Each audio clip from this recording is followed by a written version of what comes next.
అమరావతిలో రైతులను అభివృద్ధి చేయమని భారతీయ జనతా పార్టీ కోరుకుంటోందని బీజేపీ రాష్ట్ర అధ్యక్షులు సోము వీర్రాజు పేర్కొన్నారు. టీడీపీ పాలనలో చంద్రబాబు నాయుడు ఏం చేయకుండా దొంగ నాటకాలు ఆడారని సోము వీర్రాజు మండిపడ్డారు.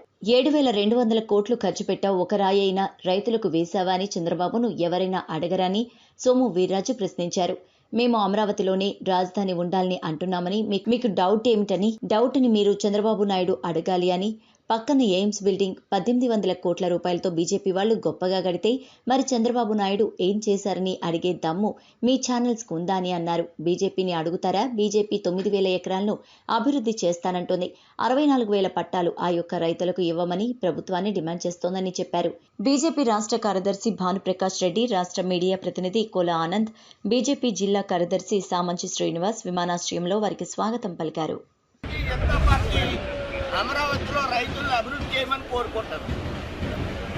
భారతీయ జనతా పార్టీ చంద్రబాబు నాయుడు ఏమీ చేయకుండా దొంగ నాటకాలు ఆడాడని నేను చెప్తున్నా. దాన్ని ఎవరు మీరు చంద్రబాబు నాయుడిని అడగరు. మీరు ఏమయ్యా 7,200 కోట్లు ఖర్చు పెట్టావు, ఒక్క రాయన్న రైతులకు వేసావా అని మీ ఏబిఎన్ వాళ్ళు అడగరు. 3 రాజధానులు ఏంటి? మేము అక్కడే అమరావతి ఉండాలంట, మీకు డౌట్ ఏంటి? 9,000 ఎకరాలని అక్కడ అభివృద్ధి చేయాలంట, మీకు డౌట్ ఏంటి? మేము అమరావతిలోనే రాజధాని ఉండాలని స్పష్టంగా కోరుకుంటున్నాం. డౌట్ చంద్రబాబు నాయుడిని అడగాలి. మీరు డౌట్ అన్నీ కూడా చంద్రబాబు నాయుడు. ఏమయ్యా 7,200 కోట్లు ఏం చేసేవయ్యా? పక్కన 1,800 కోట్లతో ఎయిమ్స్ బిల్డింగ్ బీజేపీ వాళ్ళు అంత గొప్పగా కడితే ఏం చేసేవయ్యా అని అడిగే నోరుందా, దమ్ముందా అని అడుగుతున్నారు. బీజేపీని అడుగుతారా? బీజేపీ 9,000 ఎకరాలు అభివృద్ధి చేస్తూ ఉంటుంది. 64,000 పట్టాలు ఆ యొక్క రైతులకి ఇమ్మని ఈ ప్రభుత్వాన్ని డిమాండ్ చేస్తుంది. ఇంకా మీకు అర్థం కావడం లేదా? చెవిటివాడి చెవులో శంఖాలు పెట్టుకుంటున్నారా మీ ఏబిఎన్ వాళ్ళు? ఆలోచించండి.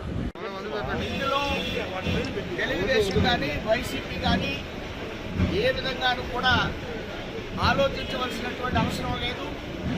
ఆంధ్రప్రదేశ్ ప్రజల్లో, గ్రామాల్లో మోడీని భారతీయ జనతా పార్టీ తీసుకువెడుతుంది.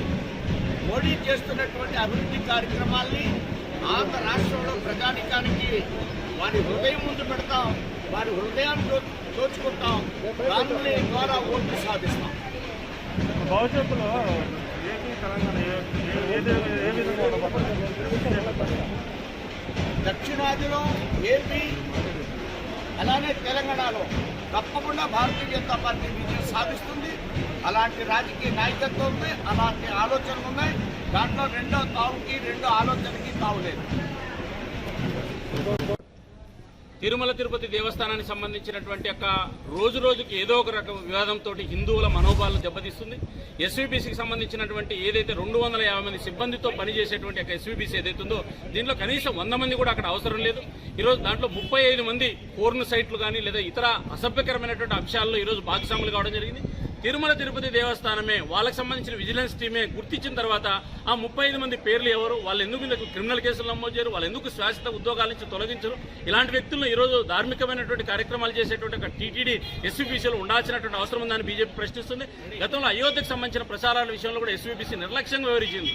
కాబట్టి ఇప్పుడు భారతీయ జనతా పార్టీ డిమాండ్ చేసేది అందరూ 50,000 నుంచి 80,000 రూపాయల జీతాలు తీసుకొని ఈరోజు ఎస్వీబీసీలో ఈరోజు భక్తుల మనోభావాలు దెబ్బతీసే బదులు తక్షణం ధర్మారెడ్డి గారు ఆ ఉద్యోగులు ఎవరు, వాళ్ళ మీద క్రిమినల్ కేసులు నమోదు చేయండి, ఎస్వీబీసీకి సంబంధించిన సిబ్బందిని కూడా తక్షణం తగ్గించమని చెప్పి భారతీయ జనతా పార్టీ డిమాండ్ చేస్తుంది.